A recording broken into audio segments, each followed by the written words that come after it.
This chapter is on heparin, which is an anticoagulant drug or a blood thinner. And you'll also notice that we have the IV flow rate formula here.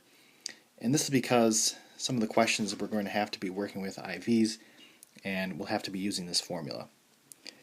Another thing I want to mention is that in the previous chapter, the math was kind of divided up into the forward direction, backwards direction, and then the titrations, which were a combination of both the forward and backward direction.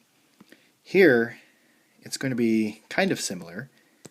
So 1 through 4, we can call this the forward direction.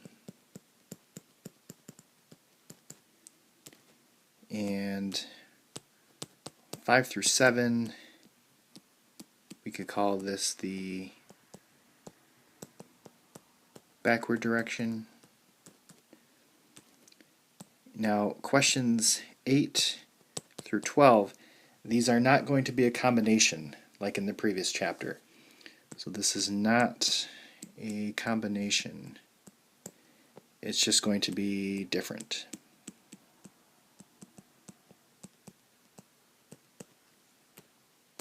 So question number 1 says, the order is to infuse 1,000 units of heparin per hour from an available solution strength of 25,000 units in 500 milliliters D5W.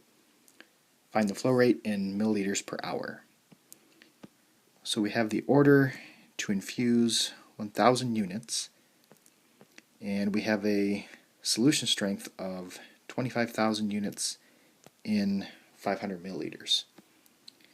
So I'm going to set up the proportion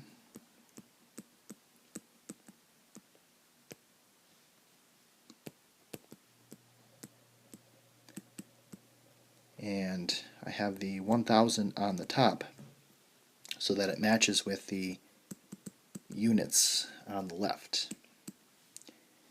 And then I'm going to solve this.